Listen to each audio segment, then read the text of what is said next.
अपनी मंजिल को भुला कर जिया तो क्या जिया, अपनी मंजिल को भुला कर जिया तो क्या जिया, है दम तुझ में तो उसे पाकर दिखा, है दम तुझ में तो उसे पाकर दिखा, लिख दे खून से अपनी कामयाबी की कहानी, लिख दे खून से अपने कामयाबी की कहानी, और बोल उस किस्मत से, और बोल उस किस्मत से, है दम तुझ में तो मिटा के दिखा, है दम तुझ में तो मिटा के दिखा। हेलो बच्चों, बच्चों आज हम पढ़ने वाले हैं प्रतिस्थापन विधि और विलोपन विधि। प्रतिस्थापन मतलब कॉपी पेस्ट करने वाली विधि, विलोपन मतलब हटा देने वाली विधि।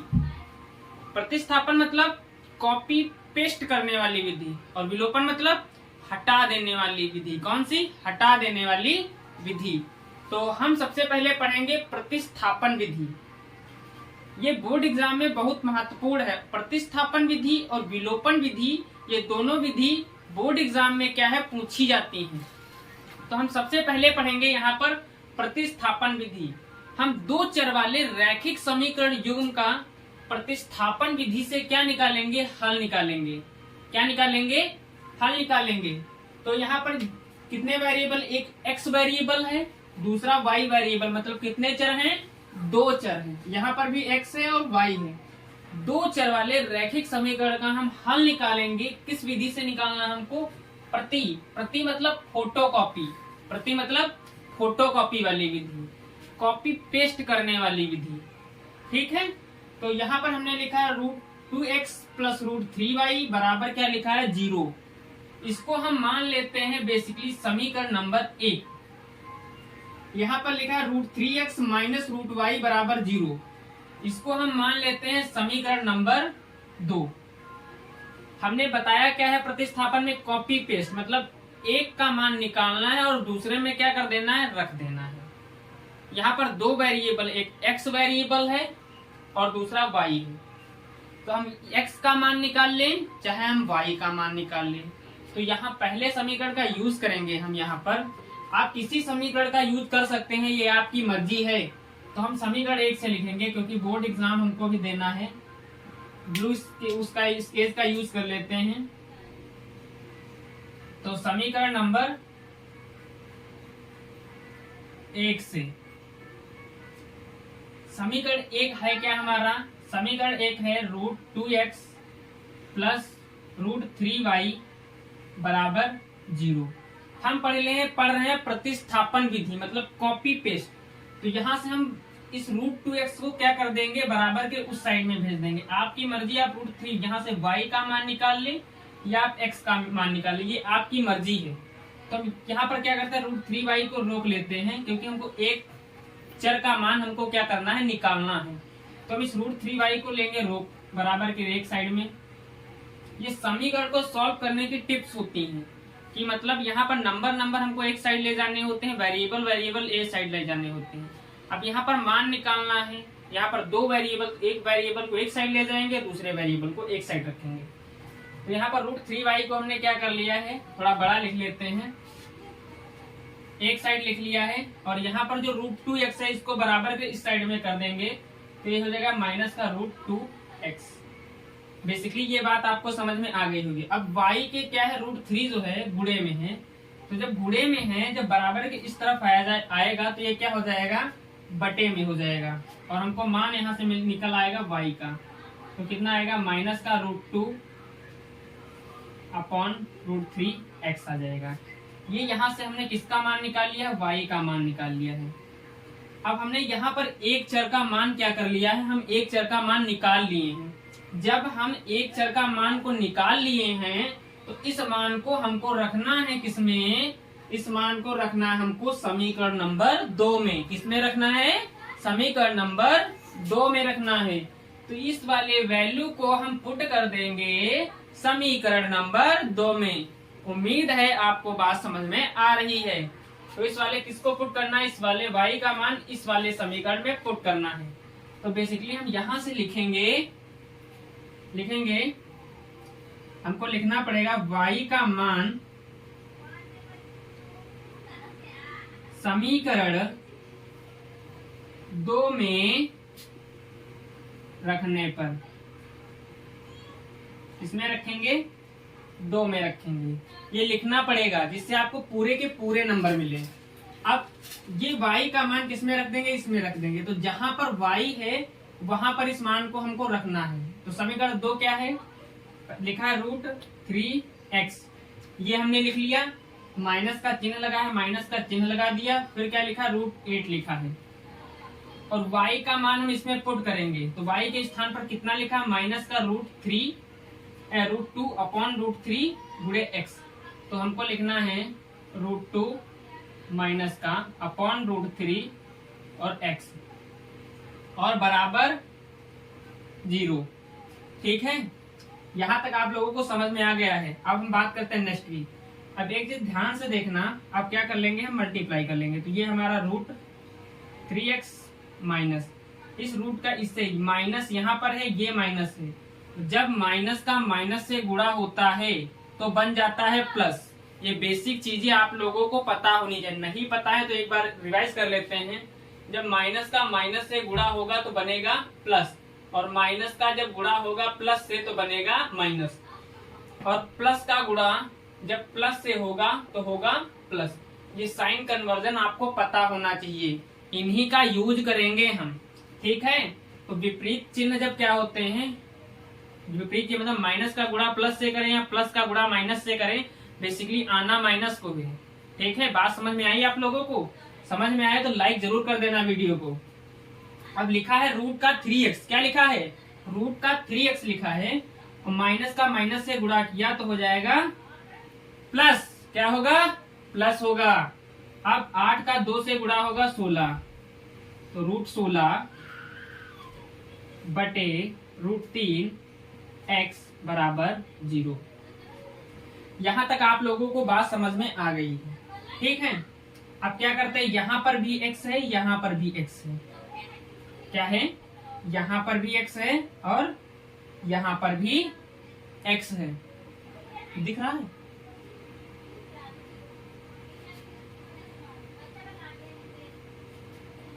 यहां पर x है और यहां पर क्या है, x है। तो x और x को क्या कर लेंगे, हम कॉमन ले लेंगे। तो यहां से हमने क्या किया, x को कर लिया है कॉमन। तो यहां पर कितना बचेगा, ये √3 बचेगा प्लस √16 बटे √3 बराबर 0। यहां तक बात समझ में आई? ओके, अब थोड़ा ऊपर कर लेते हैं, रफ कर देते हैं हम इस चीज को ऊपर। अब यहाँ पर √16 है, तो 16 को हम लिख सकते हैं 4 गुणे 4। यहाँ से इसका जोड़ा बनना है तो यहाँ से 4 बाहर निकल आएगा। शायद आप लोगों को वर्गमूल स्क्वायर रूट निकालना आता होगा, उम्मीद है। तो ऐसे हम निकालते हैं। तो यहाँ से जब लिखेंगे तो ये क्या बन जाएगा, x, ये हो जाएगा √3 प्लस 4 अपॉन √3 बराबर 0। अब क्या करना है हमको, यहाँ से वो इसको सॉल्व करना है जो हमने लिखा है। तो इसके नीचे हम मान लेते हैं 1 है, और इनका एलसीएम लेंगे, क्रॉस मल्टीप्लाई कर ले। √3 का √3 से होगा तो ये हो जाएगा 3, रूट का रूट कैंसिल हो जाएगा, √3 का स्क्वायर बन जाएगा तो कैंसिल हो जाएगा। 1 का 4 से होगा 4 हो जाएगा, और बटे √3 और कितना है, गुणे में x है बराबर 0। अब 4 3 कितना हो जाएगा, 7 बटे √3 x बराबर 0।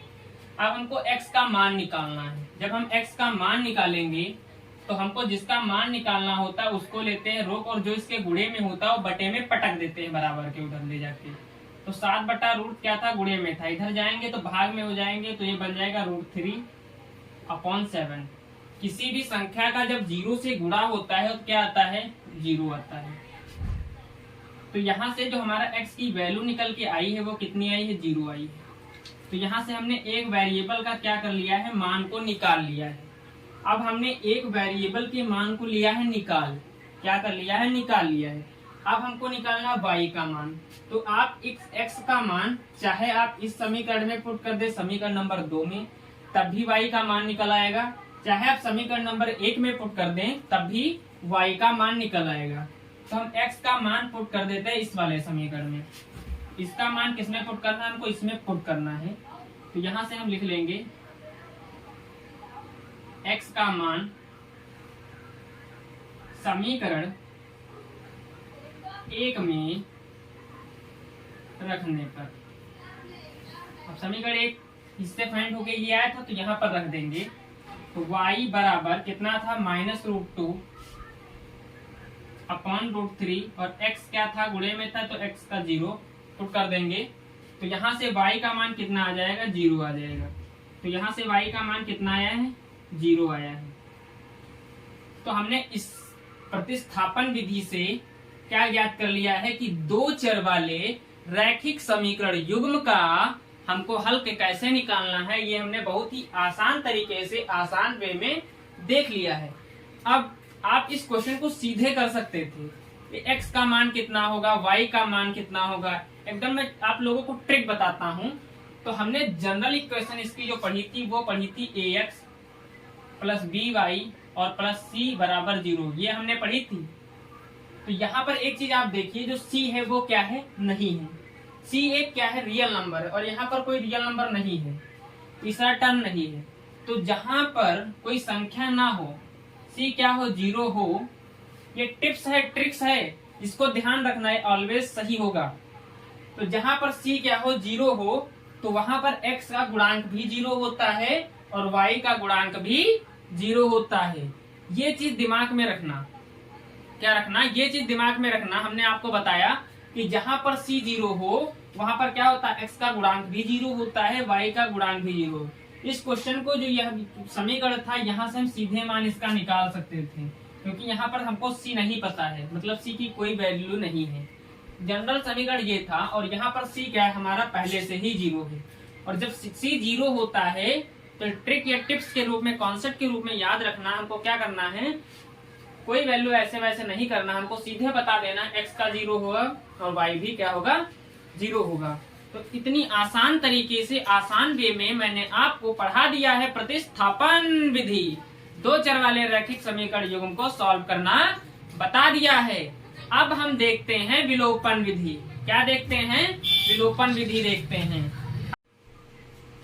हमने प्रतिस्थापन विधि को बहुत आसान तरीके से पढ़ लिया है। अब हम डिस्कस करने वाले हैं विलोपन विधि। लिखा है रैखिक समीकरण युग्म को विलोपन विधि से हल करना। अब इस समीकरण को विलोपन विधि से कैसे हल करेंगे, तो मैंने आपको पहले बताया था, प्रतिस्थापन मतलब कॉपी पेस्ट करने वाली विधि। कौन सी विधि, कॉपी पेस्ट करने वाली। प्रति मतलब कॉपी पेस्ट करना।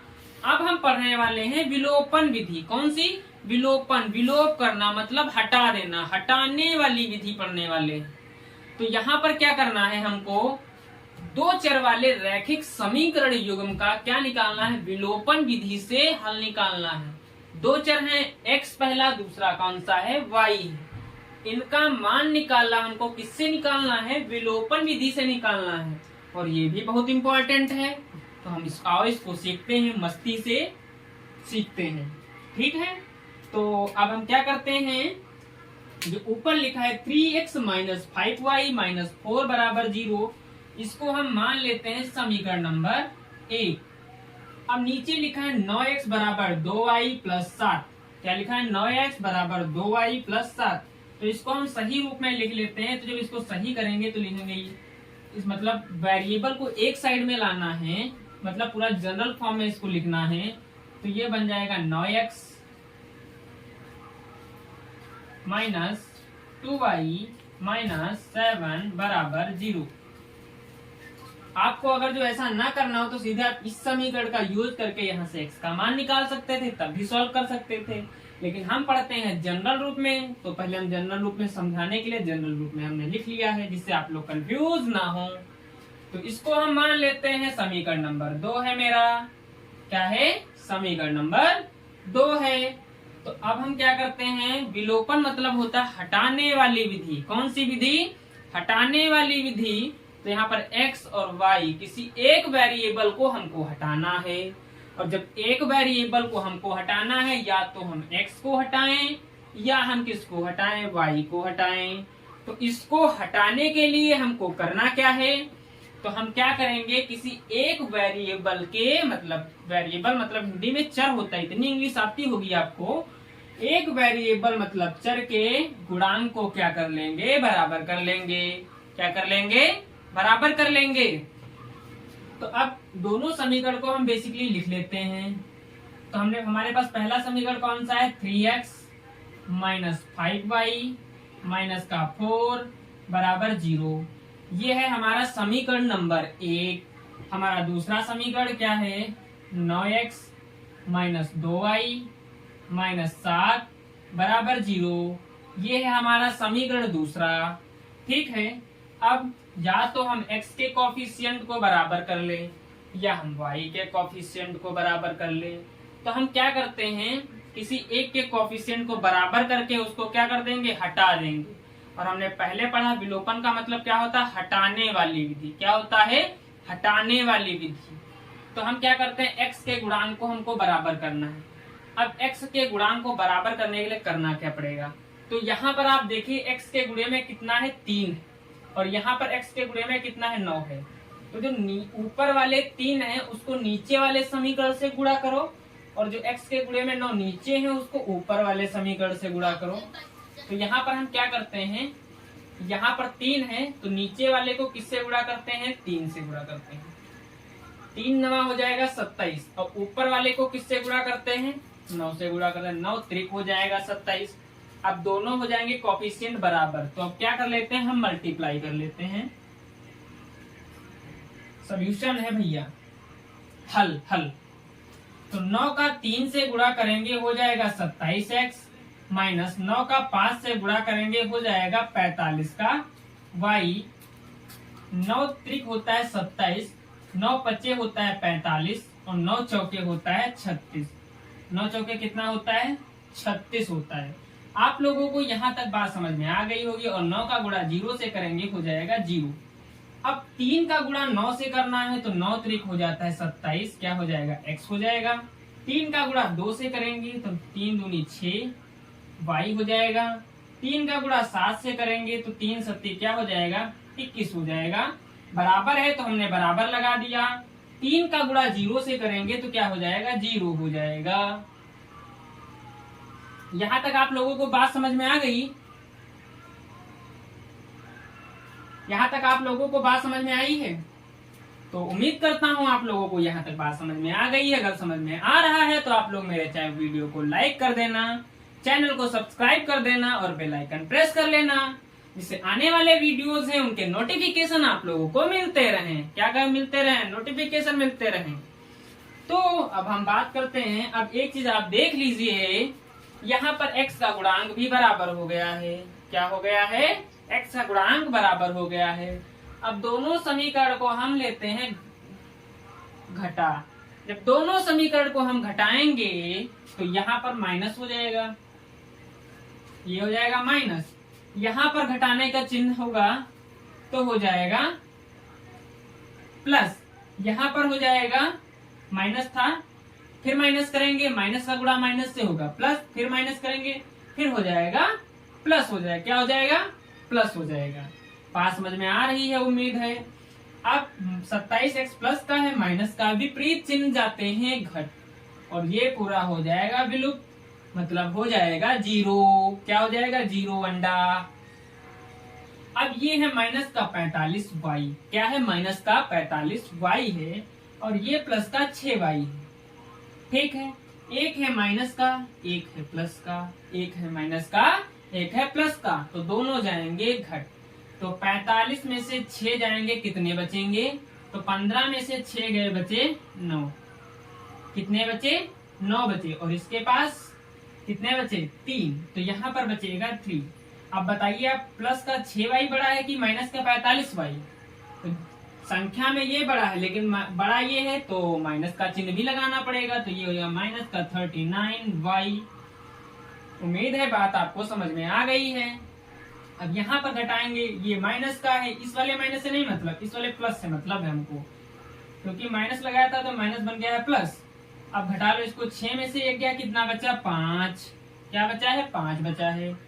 3 में से 2 गए, कितने बचे हैं, 1 बचा है। उम्मीद है आप लोगों को बात समझ में आ रही है। अब प्लस है या माइनस तो घट तो गए, बड़ा कौन सा, ये वाला बड़ा है, माइनस का 36 बड़ा है ना, हाँ। तो ये हो जाएगा माइनस का 39y माइनस 15 बराबर 0। उम्मीद है आप लोगों को यहाँ तक बात समझ में आ गई है। अब ये माइनस का 39y और ये माइनस का 15, ठीक है। तो अब नंबर को एक साइड में ले जाते हैं, तो ये हो जाएगा माइनस का 39y, समीकरण को सॉल्व करना है ना, तो ये हो जाएगा 15। कितना हो जाएगा 15। अब y के गुणे में जो है वो बटे में उधर चला जाएगा, तो यहाँ से y बराबर कितना आ जाएगा 15 बटे माइनस का 39। अब जो ये संख्या निकल के आई है, y का मान जो निकल के आया है, अगर जो ये कट रहा है तो बेसिकली इसको हम क्या कर लेंगे, काट लेंगे। तो ये देखो 3 से कट रहा है, भी 3 से कट रहा है, तो 3 से काट लो। 3 पंचे होते हैं 15 और 3 अकन्ने 3 और 3 त्रिक होते हैं 9, और ये माइनस का था तो ये बन जाएगा माइनस का 5 बटे 13। तो यहाँ से y का मान जो निकल के आएगा, ये निकल के आया माइनस का 5 बटे 13। हमने क्या किया है, हमने y का मान को क्या कर लिया है, निकाल लिया है। y का मान क्या कर लिया है, निकाल लिया है। मतलब विलोपन विधि से हमने y के मान को कैलकुलेट कर लिया। अब y का जो मान हमने निकाला है, ये आप चाहे समीकरण 1 में रखें, चाहे आप समीकरण 2 में रखें, आपकी जिसमें इच्छा हो आप रख लीजिए, ये आपकी मर्जी पे डिपेंड करता है। तो अब y का मान हम कर देते हैं पुट, तो यहाँ पर लिख देंगे y का मान समीकरण 2 में रखने पर, y का मान समीकरण 2 में रखने पर, तो इस y के मान को उठाएंगे और इसमें कर देंगे पुट। इसमें पुट कर दीजिए, आपकी इच्छा हो। दोनों चीजें सेम, इसी को हमने कन्वर्ट करके ऐसे किया था, ठीक है। तो हम इसमें रख दें जो जल्दी हो जाए। तो यहाँ पर हमने लिखा 9x बराबर 2।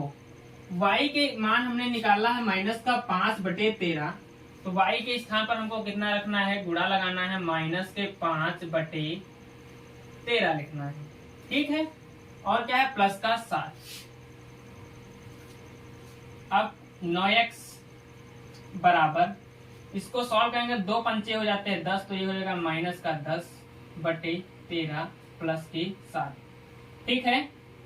तो यहाँ से हो जाएगा 9x बराबर, अब इसके नीचे 1 मान लो और इसका क्रॉस मल्टीप्लाई कर दो, तो 10 का 1 से हुआ, ये हो जाएगा माइनस का 10, और 13 का 7 से गुणा करेंगे तो 13 सत्ती कितने होते हैं, 91 होते हैं।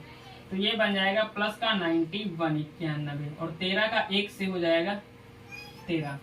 तो यहाँ से 9x बराबर, अब 91 में से 10 को माइनस करना है। देखो एक माइनस का एक प्लस का है, तो दोनों क्या हो जाएंगे, घट जाएंगे। और 91 में से भैया जब घटेंगे 10 तो बचेंगे कितने, कितने बचेंगे, 81 बचेंगे। प्लस के कि माइनस के, तो ये प्लस का है इसीलिए बड़ा है, ये प्लस का बचेगा, तो बन जाएगा 81 बटे 13। बात आप लोगों को समझ में आ गई है। हमको मान निकालना है x का, तो x को रोक लेंगे, जो x के गुणे में 9 है ये चला जाएगा, बराबर के उस साइड में जाएगा तो पहुंच जाएगा बटे में। तो यहाँ से x बराबर हो जाएगा 81 बटे 13 गुणे 1 बटे 9। ये 9 जो है बटे में आ जाएगा, ठीक है, उल्टा हो जाएगा, भाग में पहुंच जाएगा। अब काट लेते हैं, जो कट रहा है, तो 9 करने 9 और 9 9 कितना होता है भैया, 81 होता है। तो यहाँ से हमने x का मान निकाल लिया है 9 का 1 से, तो ये हो जाएगा 9 गुणे 1 13 गुणे 1 बराबर आएगा 9 बटे 13। तो यहाँ से हमने x के मान को कैलकुलेट कर लिया है और आपका आंसर आ गया है x बराबर 9 बटे 13 और y बराबर माइनस का 5 बटे 13। हमने विलोपन विधि को बहुत ही सरल तरीके से, बहुत ही अच्छे से डिस्कस कर लिया है। उम्मीद करता हूँ कि मैंने आपको जो पढ़ाया है वो समझ में आया है। तो आप क्या करना, आपका बस एक काम है, आप मेरे वीडियो को लाइक कर देना, मेरे चैनल को सब्सक्राइब कर लेना और बेल आइकन जरूर प्रेस कर लेना, जिससे आने वाले वीडियोस के जो नोटिफिकेशन हैं मिलते रहें। और आपको जिस टॉपिक पर कोई नया वीडियो चाहिए तो आप उस टॉपिक का नाम कमेंट बॉक्स में लिख देना, आपको वीडियो मिल जाएगा। थैंक यू दोस्तों, मिलते हैं नेक्स्ट वीडियो में।